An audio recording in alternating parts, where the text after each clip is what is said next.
It's your daily dose of Donna. Welcome back to the show. Today is Wednesday, February 7th. I feel like we're home. Welcome, everyone. Thank you so much for being here. If you're new to my show, which lots of you guys are, this is a daily show, Daily Dose of Donna, 5 days a week, Monday through Friday, unless, of course, for a holiday or an emergency or an illness or a kid getting called from sick from school. Life happens. Life happens, but I always show up. I always show up at least, I would say 5 days a week. I'm here. Okay. And that's more than you can say for most other people who are doing podcasts. We try to deliver the content over here on DDOD. DDOD sounds bad, huh? DDOD. Daily Dose OD. Coming to a theater near you. Welcome for those of you who are new. I appreciate having you here. We talk about all kinds of things. We talk pop culture. We talk celebrity. We talk about documentaries, books that I'm reading. I was thinking about it yesterday, and we'll talk a little bit about this today. I am one of those people. I feel like I'm a multimedia type of person because in the same day, I do the following. I listen to podcasts. I listen to books. I read physical books. I watch documentaries. I watch TV shows. I'm like, what's next? Like, I need to write. I need to be an author. I mean, I feel like I'm just all over the place. I'm watching YouTube. I like it all. I like it all. I just like entertainment. I like to be entertained.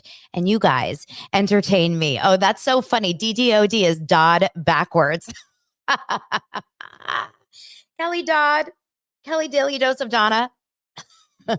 Oh my gosh, too funny. Okay, so we've got a lot of great stories today. We're definitely going to be talking all about Vanderpump. We're going to be talking about some stories that have come out around Vanderpump. And then, of course, we're going to talk about just like some other little things here and there. Just a shout out, though, to the first of my two sponsors for Daily Dose. This week, the first is BetterHelp. We are sponsored by BetterHelp. Give online therapy a try at betterhelp.com/DANA and get on your way to being your best self. Yesterday, I talked all about Selena, the singer, and her stalker. You guys sent me so many insane DMs. We also talked about Charmed the show, and Alyssa Milano and Shannon Doherty. I got a DM from the casting director of season 2 through 6 of Charmed. So she and I are going to get on the phone in the next couple of days because I need to find out all the info about what really happened behind the scenes over there. But the goal here is that no matter what, we're talking about mental health because you don't need to actually be like mentally health. You don't actually have to have a mental health disease or anything to that nature to need therapy.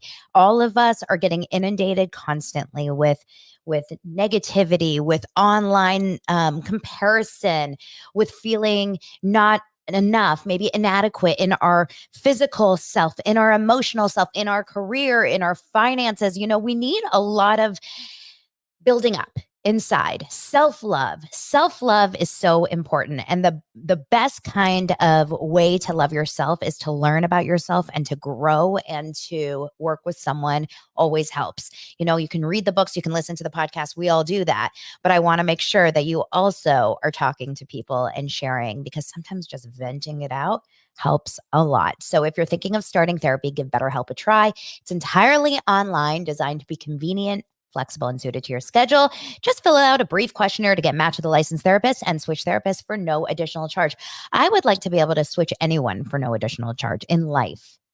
Like, wouldn't that be nice that you could just like go through your life and be like, not like it. I want this instead. No, I don't like this. Like Clueless, the Clueless closet. Like you press a button, it's just like for everything in your life, right? So visit betterhelp.com/Donna for 10% off your first month. That's BetterHelp, HELP.com/Donna, DANA. Thank you, BetterHelp. Okay. Speaking of BetterHelp, I better help you. I better help you enjoy Valentine's Day this year. Because if you're here in Los Angeles, or even if you're not here in Los Angeles, did you hear that I'm going to be appearing at Zach Peters' Bourbon Room Valentine's Day night? I can't even remember what he actually called it. It's a night of love.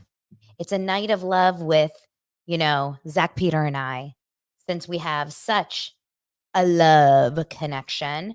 It's called the No Filter Night of Love, and I will be there. It's at the Bourbon Room in Hollywood on February 14th. That is actually on Valentine's Day. So you best believe that my Valentine Lands Bowling will be with me.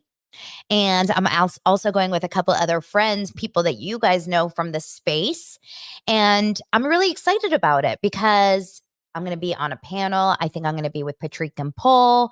I know that Kristen Takeman will be there, some other special guests, all of Zach's boys. And we just had such a good time the last time we were there that I would highly suggest that you get your own tickets if you can't come live in Los Angeles. Definitely at least get your live stream tickets to make sure that you can, celebrate love with us. And you know me, all I want to do is, spread love all the time. I'm just one big lump of love. And also, did you notice if you're watching on YouTube, your girl refilled her candy jar with all kinds of Valentine's candy. Now, if you're not watching, you're missing out. Because we got a lot of pinks, we got a lot of reds, we got some silvers, we got some Dove milk chocolate and dark chocolate. We've got a bunch of different kinds of Hershey's, right? Because we got the white chocolate hugs, we've got the meltaways. Now, I'm going to tell you something. This thing will slowly go down. And it's not just because of me. My kids do come in this room. And sometimes I'll leave them here for like 10 minutes and I come back and half my candy's gone. So don't you worry. But I'm not sure if that's going to last. I'm not sure if it's going to last. Okay, cool. So let's keep talking about all kinds of things that we have going on today. Speaking of love, Morgan Wade finally shut down those haters. Morgan Wade had talked to Kyle had been having a lot of online chatter, especially because of Page Six, that she has deleted all her pictures of Kyle Richards on her Instagram. And did Kyle delete all of Morgan Wade's pictures from Instagram as well? The answer is yes and no. Okay. Morgan Wade did. She scrapped her entire Instagram page, minus just a couple of posts about this upcoming album.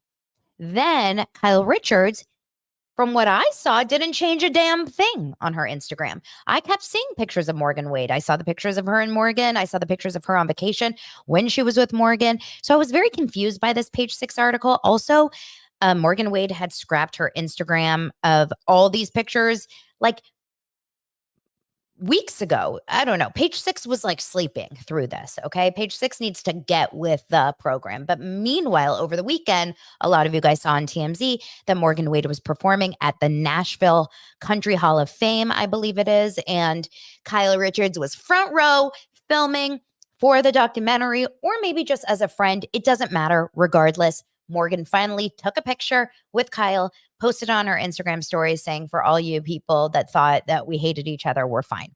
Okay. Why is this significant? It's not. But why are we talking about it? Because everyone is so concerned with their friendship.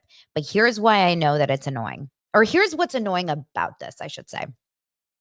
The whole story that we keep hearing is that Kyle Richards doesn't like all this attention that is being put on her and Morgan Wade, right? There's so much negative attention. It's like, Morgan didn't ask for this and she doesn't want this attention. And I feel so bad that I've thrust her into this. Girl, please. I think we can all pretty much assume that if you are a musician, if you are a artist, if you're a creative type, where your livelihood depends on how many people are following you and how many people know your name so that they buy your album, buy your tickets, et cetera, et cetera, et cetera. I would like to believe that you would like to have your name in everyone's mouth. I don't care if they hate you or they love you, your name's in their mouth, meaning they're talking about you, meaning they're looking you up, meaning they're following you, they're streaming you. I have become a Morgan Wade music fan because of Kyle Richards and because of a lot of the Facebook group. Shout out Josh, huge Morgan Wade fan. And so we hear about these things through this experience. Morgan Wade is thanking her lucky damn stars that she is close with Kyle Richards, whether it's friends, whether it's more. It doesn't matter. Kyle is arguably the most famous reality star out there. She's one of the most famous reality stars out there. And there's absolutely no reason, absolutely, Mauricio, no reason that Morgan Wade would want to eliminate some of these eyes. You guys have to remember the rumors that are happening, the rumors and the nastiness about the husband, the rumors that are being dropped about Morgan Wade and Kyle Richards are what? That they are lesbian lovers, right? Why would this be upsetting to Morgan? Morgan is, as far as I know, a lesbian, right? She's had girlfriends before. We know this.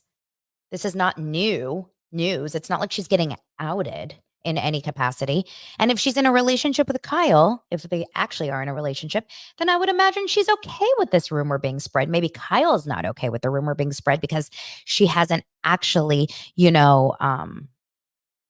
hasn't actually like separated from Mauricio. They're separated, but it hasn't been official. And maybe she doesn't want her daughters to know, et cetera, et cetera. But this does not hurt Morgan Wade's career in any capacity. I know a lot of you guys are fans of Morgan Wade's music from before the Kyle Richards effect. So let me ask you a question. Do you think that if Kyle Richards, do you think Kyle Richards' entrance into Morgan Wade's universe has lessened your liking of Morgan Wade anymore?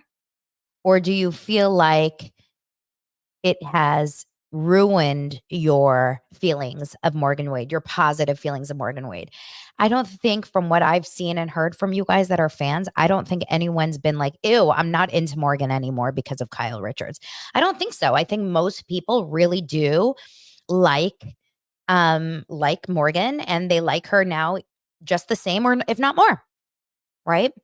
I think for Kyle, and the comments are interesting, right? Because I did get a comment here from Wanda saying, because Kyle is a married woman with family, maybe Morgan feels some kind of empathy, meaning she doesn't really want to out Kyle, etc. Well, if that was the case, I feel like this is an episode of Clue or Traders in the library with the candlestick. Why was Morgan Wade posting that she and Kyle are fine on our Instagram stories? There's a tale. There's an old fairy tale. Not really. But we all know this, okay? If you are drawing attention to something in order to shut something down, right? If you want to shut down the rumors, if you want to quiet something down, you know what the best way to do it is? Not talk about it at all. Right? Literally ignore the situation. And if you do want to talk about it, even to shut down the rumors, all it does is it gets people talking about it. That's why it's upsetting to me whenever I see the Kyle and Morgan. And Kyle and Morgan, by the way, are just one of the hundreds of stories that we're seeing like this in the media all the time, right? That it's like when people go out of their way to be like, I have to shut down the rumors that you guys are talking about. And it's fine, you do that one time, but you don't consistently do it. You don't keep talking about it when no one's talking about it, right? Because no one was real. I mean, yes, people were saying Morgan, eliminated all her pictures on Instagram or whatever. And then Kyle was seen here in Encino at Starbucks, and she was seen, and they, paparazzi got her, and they were like, what's going on? And she said, this is a very common thing that musicians do before they release an album. It could have just been left at that. Kyle Richards was seen in Nashville, but for Morgan to post the picture, hey, everyone, by the way, we're fine. That is a blatant sign of saying, please still talk about us. Please talk about me. And listen, I don't hate the player. I just think that the game of it it's so obvious, right? To anyone that works in this industry, it's so obvious. That's why, So many people want to kind of always talk about their haters and everyone that goes after them. And I fall into that. I've done that before. Trust me, I've done it, and I'll fall into this sometimes because I get so frustrated with it. But the more I do it, the more I realize, like, no, you're just giving attention to negativity. You actually want to give attention to the positive in your life. And the reason, not only just in your life, but like in your orbit. And my East Coast correspondent, Molly Dare, always tells me the best thing. She's like, if you focus on the negative, right, and all the negative press and all the negative haters and negative, what happens is you leave your positive, the people that are positive and your fans behind. And I just think that's a really interesting way to look at being an online persona in any capacity. It's like there's a lot of people out there that are really standing for all these celebrities, like really big fans of all of these polarizing celebrities. And if all you do is talk about the people that don't like you, then what about that person that's just been sitting there and like really supporting you through all in all? Why don't you talk about them? Right? Why aren't you talking about the people that freaking show up to everywhere you go on your live feeds, like you guys today? Right? So I'm talking about you guys. You are in my eyes today, my loves. All right, so I thought that was just interesting. I am so happy for Morgan and Kyle. Go off and live your freaking life, whether it's friends, lovers, scissor sisters. Who cares? It doesn't matter. Just live your lives. Just live your lives. Okay, here's another couple that I listened to this morning that I think is kind of interesting. I just started the show by saying that I listen to podcasts every day, multiple podcasts, audiobooks. Like currently on rotation right now in my audiobooks, I'm listening to some self-help type books, but I'm also listening to Crystal Hefner's autobiography, which I'm going to talk about on my Patreon. And then I just started The Situations memoir. I love a celebrity biography. I love an autobiography or a memoir. And I want to listen to them. I always want to do Audible when it comes to a celebrity book. Then I'm reading a book by Zibby Owens. That's a whole other story. Do you guys know who Zibby Owens is? I can't wait to get into that. It's a great book. And then it's called Blank. And then I am I just watched the documentary of Martha Stewart, the 4-part documentary, The Many Lives of Martha Stewart. That's for CNN. It is unbelievable. I'm blown away by her. Like, I just want to know more about Martha Stewart. I mean, I learned a lot, but I want to know more. And I'm watching Feud. I mean, so all this stuff we'll cover on Patreon later. But okay, this morning I listened to Bravo's Hot Mic podcast. This is the Alex Baskin hosted podcast. Alex Baskin, you guys should know his name. He is an executive producer of Vanderpump Rules, OC, Beverly Hills. What a thrill. And he's been around forever. He's a smart guy. He obviously understands how to create good TV. And he has this podcast for Bravo. It's a paid podcast. So it's kind of like a Patreon. You only can listen to it in its entirety if you pay for it.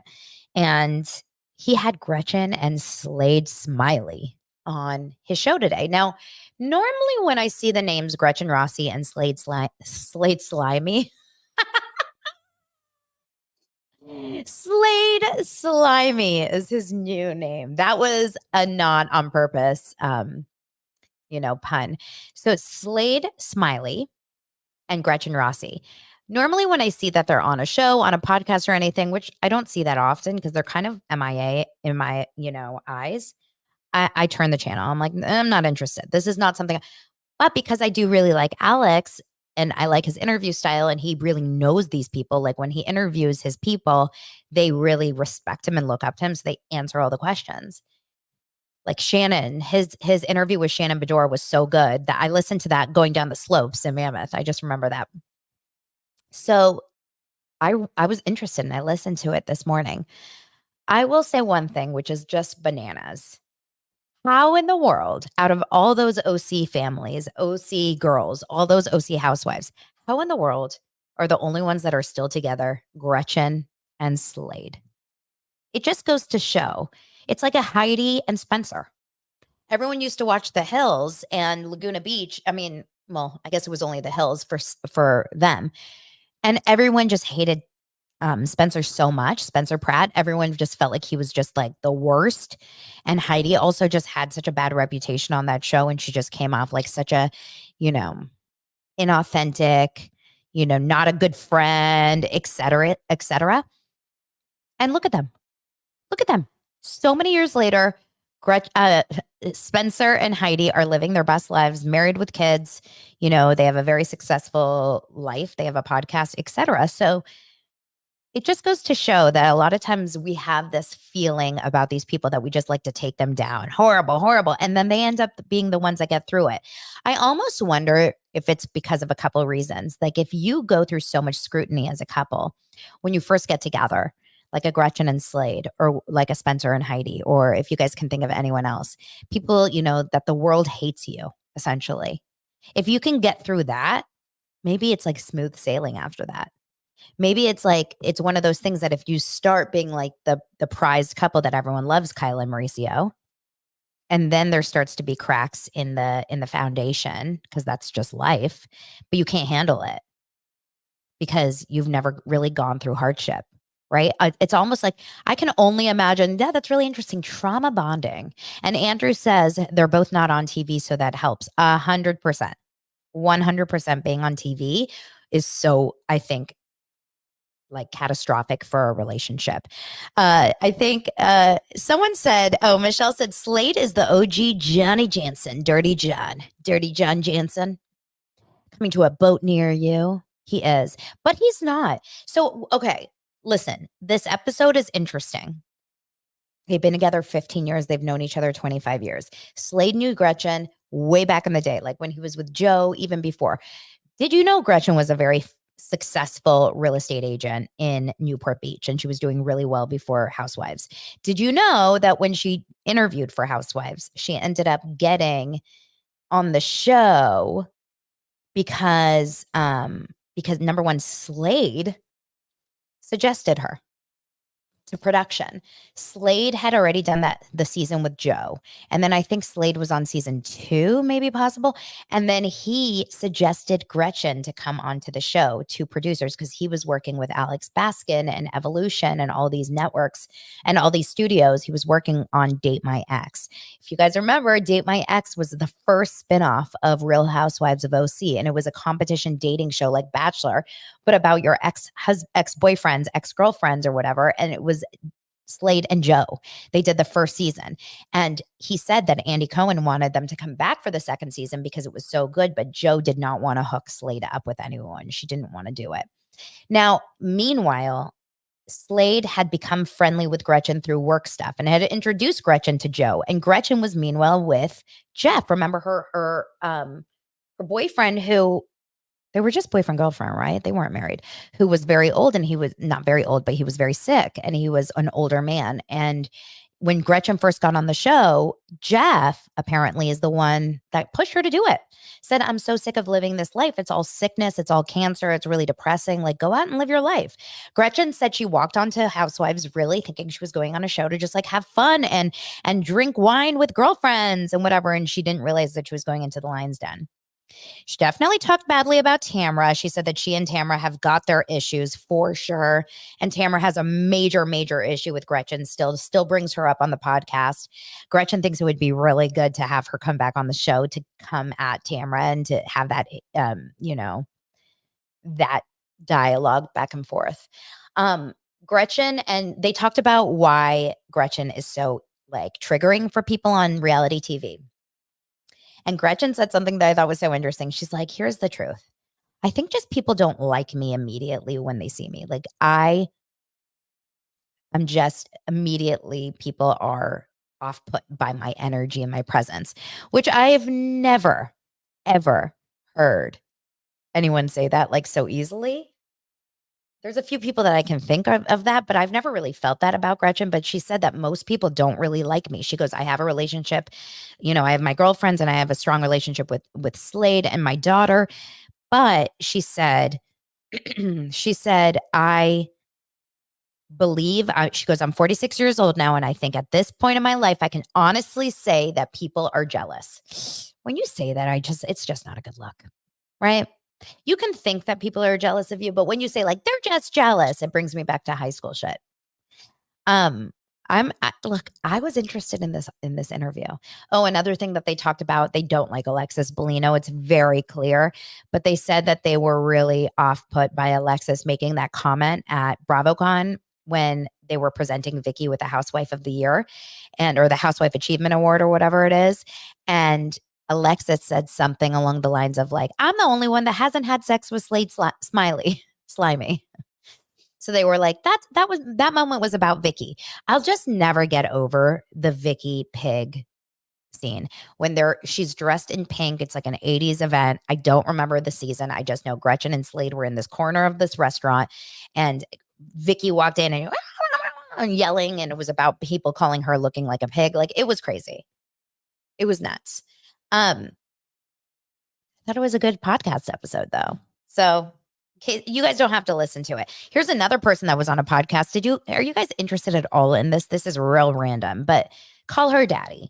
Call Her Daddy, Alexander Cooper. You guys know this. We've talked about Call Her Daddy a few times on the show before. She has good guests sometimes. I really don't listen to her podcast. I really don't. But when she has a good guest that I'm interested in, like when she had Ariana, and she has had some really good ones. She had Dylan Sprouse. I listen to those shows. Like, I'll listen to some of them. Or did she have Cole? I can't remember now. But Miley Cyrus's mom and sister were on her show. Tish Cyrus is such a trip for me. She is such a trip. Now, remember, I was in this world, right, when Tish was stage mom, right? She was a stage mom. Miley was very, very young and working on Hannah Montana, and Tish was always around. And that was when Billy Ray was around. Do you guys remember that Billy Ray and Miley are not on good terms because Miley Cyrus did not thank Billy Ray Cyrus at all at the Grammys. She just moved completely away from talking about her dad. She talked about her mom. She talked about her siblings. She did not mention her dad. And I just find it really crazy considering that she and her dad were on Hannah Montana for so many years together. And really, let's be honest, the reason that she has her career is because of her dad's connections. I'm sure she would have been she's a very successful, actress and singer, but I don't know if Hannah Montana would have hired her considering at the time, she wasn't like at the top of her game, right? She couldn't say certain words because she was like, she had like a little bit of a speech impediment at the time. And I just don't know if she would have gotten the role of Hannah Montana had Billy Ray not been attached as well. So I just think it's interesting. But Tish says that she went through an entire month of a psychological breakdown when she was going through the divorce with Billy Ray. Now, they had been together forever and ever and ever, so it totally makes sense that it would throw your life completely, off in some way, but she calls it a complete psychological breakdown as her marriage fell apart. Now, remember, they had a very, very interesting back and forth situation, her and Billy Ray, for a while. But on the podcast, she said she made the difficult decision to leave him in 2020 after her mom died, or the same year her mom died. She said, it was so crazy because honestly, my two biggest fears in life were being alone and my mom passing away. And so in 1 year, she went through both, which is pretty crazy. She said, I just don't know. She said, I used to say, I just don't know if I'll survive when my mom dies. And I had like 1 month of honestly a complete psychological breakdown. It was the worst thing. Like, honestly, it was not good. She recalled calling, oh my gosh, we have so much. She recalled calling celebrity psychiatrist Daniel Amen, Dr. Amen, Amen.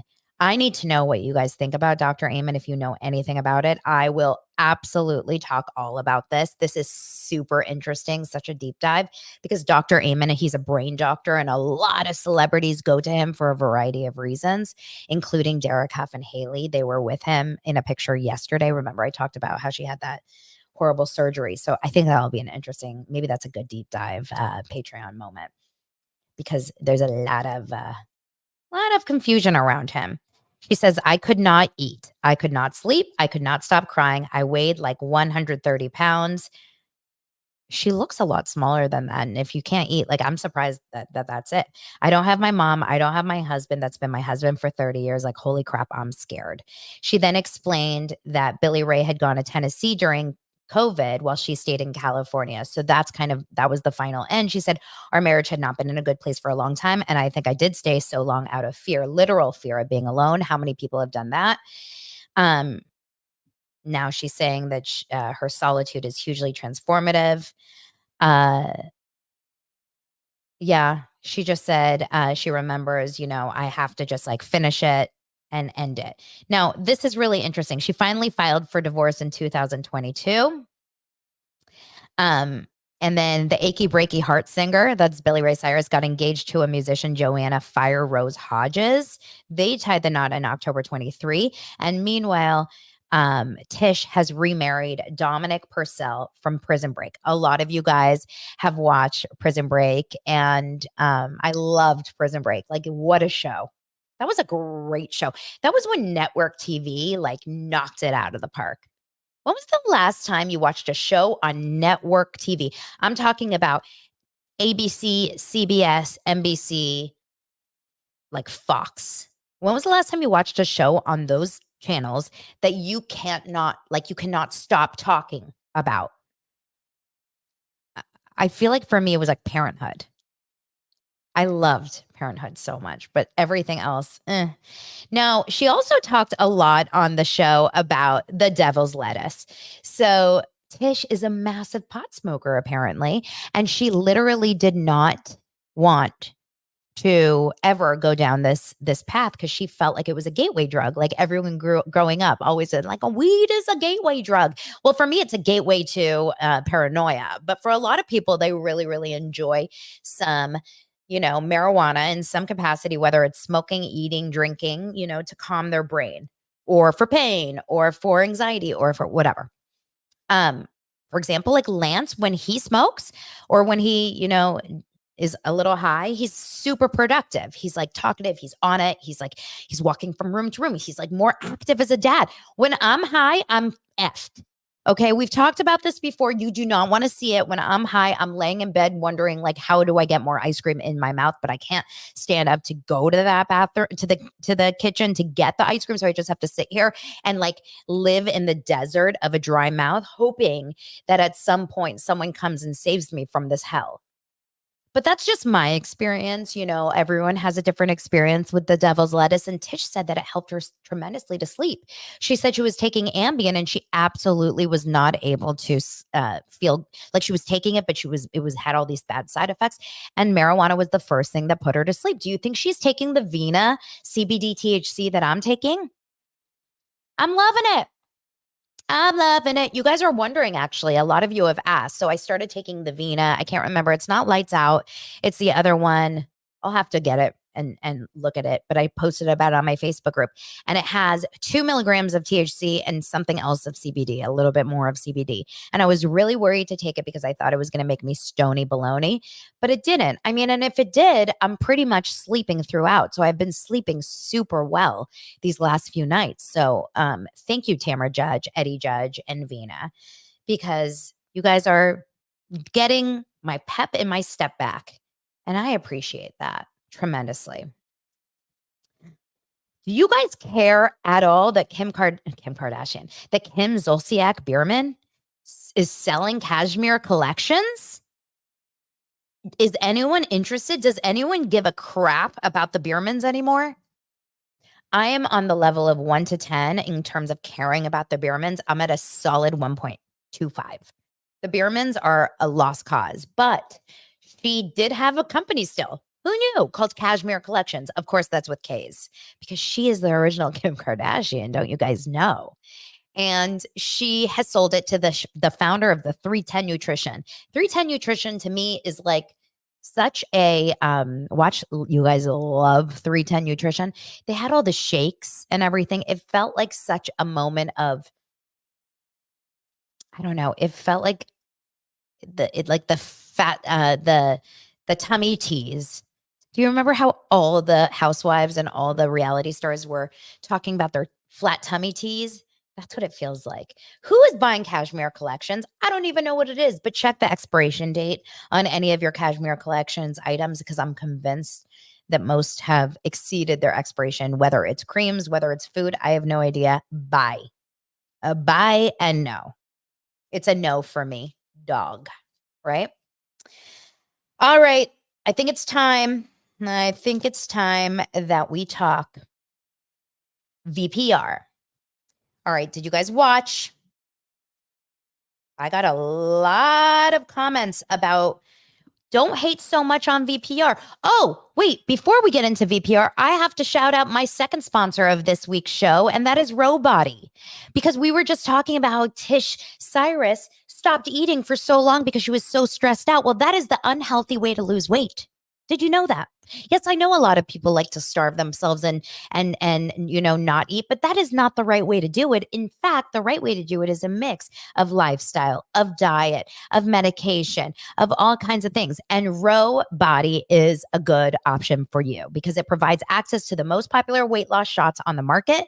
The Row Body program pairs a weekly shot with healthy lifestyle changes so you can lose 15 to 20% of your weight in a year on average and actually keep it off. Over 200,000 people have already chosen Row to help them lose weight. Will you be the 2001? Row Body's programs have support throughout the entire process. You can sign up online from the comfort of your own home. Average weight loss is 15 to 20%, like I said, with healthy lifestyle changes. So go to row.co/Donna. That's DANA. Of course, sign up today and you'll pay just $99 for your first month and $145 a month after that. Medication costs are separate. Go to row.co/Donna, DANA. Thanks, guys. Thanks, Robody. Robody. All right, VPR. You guys, I didn't even take notes on VPR. I watch VPR like this. I can't decide if I like the show or not right now. I am interested in it. That's a good sign. Episode 1, I was bored. Episode 2, I'm kind of into it. I'm kind of, I don't know. I'm feeling it. But I was watching it from a different kind of perspective, and I'll tell you why.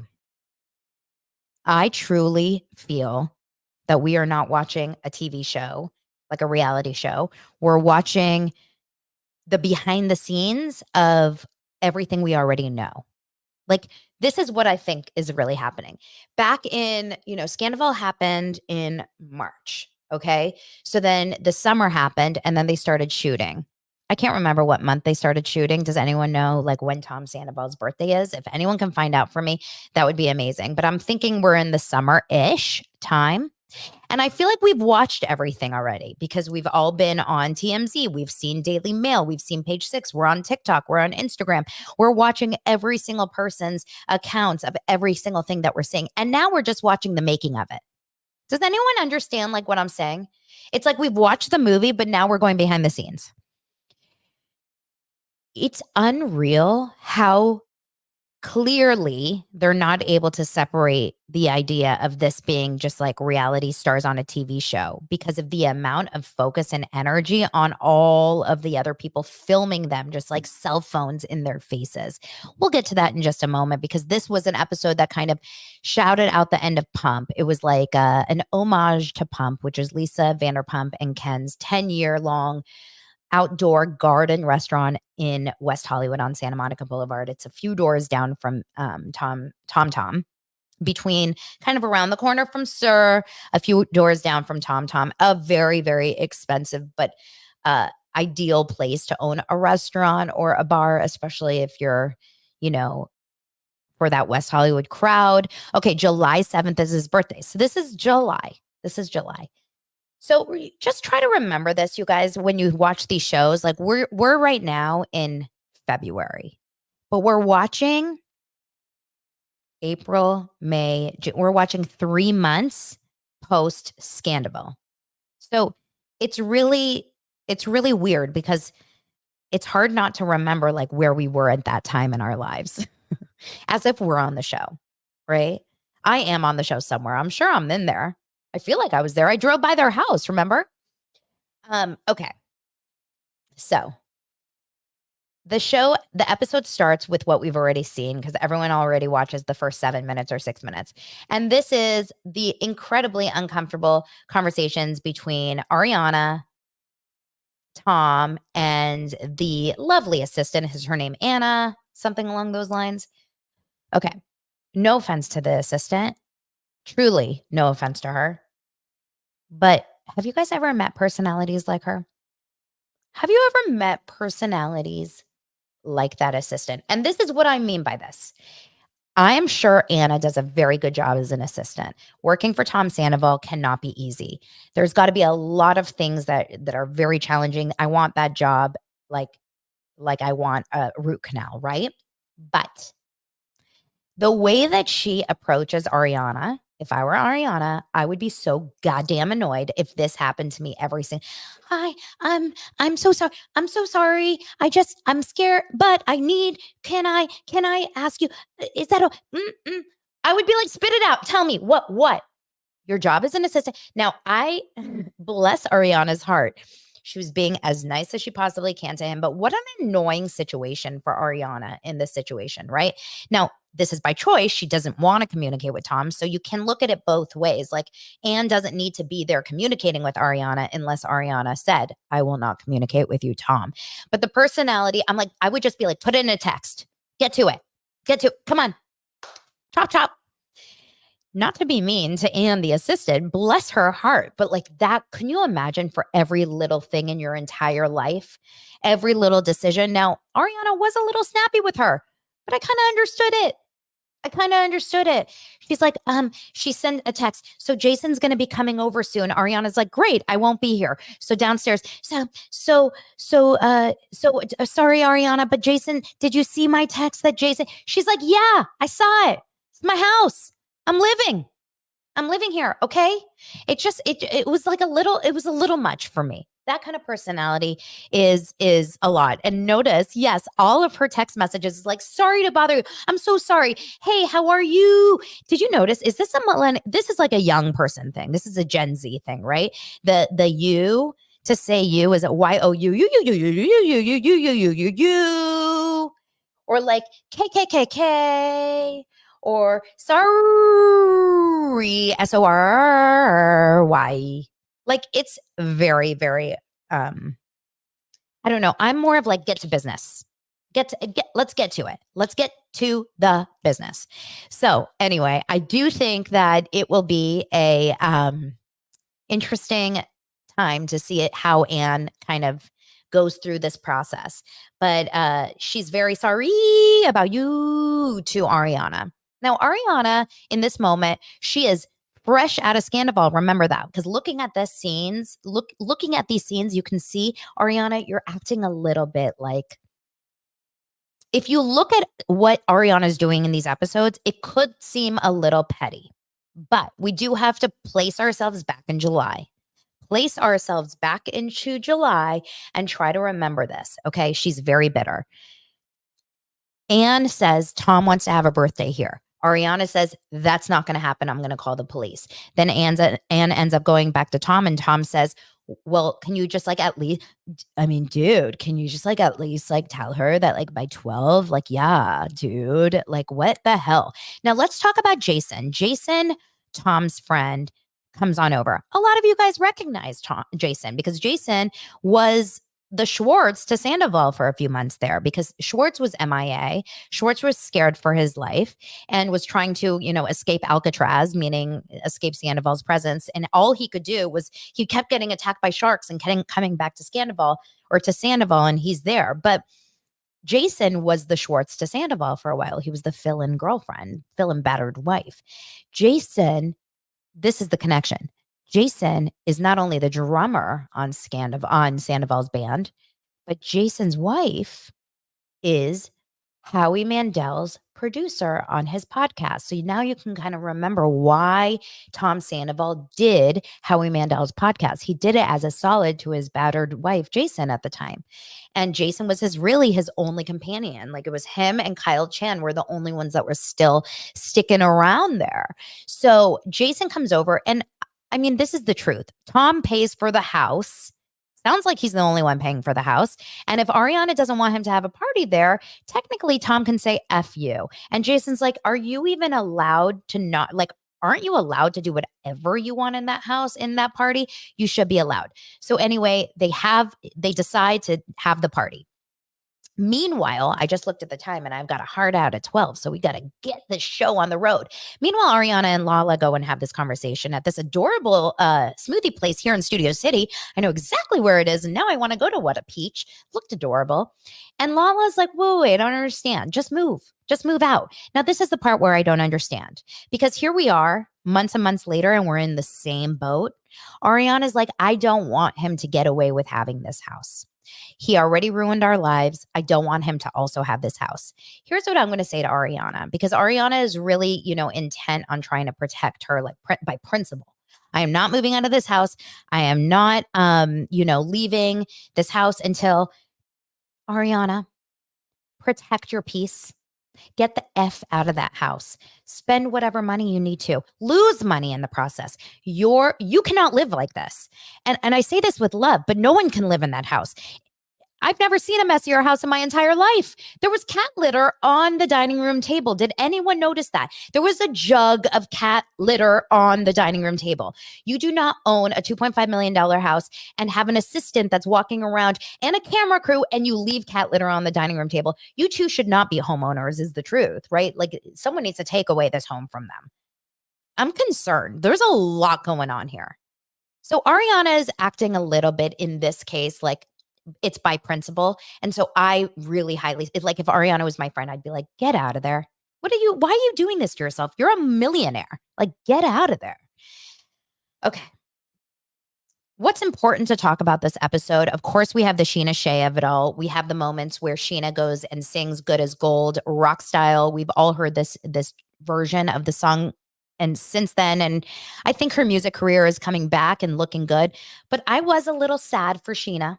I was a little sad for Sheena Shea in this case because she had the whole, OCD and post maternal like anxiety, postpartum anxiety and OCD. I'm telling you, I mean, I don't have a lot of time, but we can get into this 100%. In fact, I'll add it to today's Patreon episode. There's a lot to talk about there because it is a thing. And I remember having it severely bad after the birth of Oliver. So I will say for her case, I believe in whatever she's saying is the struggle. And I understand. Now, Tori Keith, let's talk about her babysitter. Tori's going to be the one that has the love affair, the triangle. She's going to make out with Schwartz. We've seen this in the preview. She's making out with Katie. And she's like, I'm making out with two divorced couples, whatever. Tori Keith, and you guys have seen me, or I've talked about this before. Tori Keith used to audition for me since she was 12 years old. The most adorable little girl, the cutest little actress, beautiful, great singer, so good that when I became an agent in 2017, I ended up repping her and working with her. So anyway, I ended up working with her and bringing her into the agency, and it was a great, great experience. I loved working with Tori. So I'm very proud of her. There's so many stories that I think are going to come out with Tori becoming a little bit more of a successful, like front-facing person. We go to Pump. We see the end of Pump. We see the 5,000 cameras filming them at Pump. And there was a few other things that happened. Of course, we're going to talk about James and, the whole James and what's his name? What's her name? Allie. Allie's a little forgettable to me. Very sweet. Very sweet. But James goes to the house, and in 2 seconds, they have a big dust up because he mentions the Kristen Doty of it all. But I will say this really fast. Andy Cohen brought it up and Watch What Happens Live.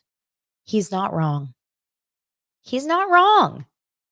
Like, Tom dated Kristen Doty after James. It's all bad, but he's not wrong. Okay, but James could not handle that. James comes into this season a little bit like trying too hard to be the clean cut, perfect, happy, like got his shit together guy. He's like, I'm wearing glasses now and I'm a homeowner. So I don't stoop to your level, which is just a little bit strange considering that 2 months ago he did.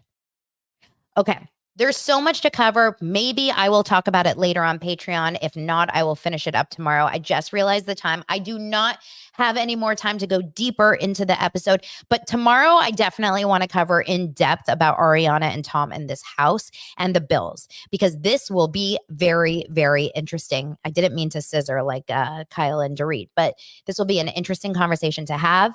I hope you guys have an amazing rest of your Wednesday. And follow along. I will be back tomorrow and more to come. Talk to you guys later. Bye.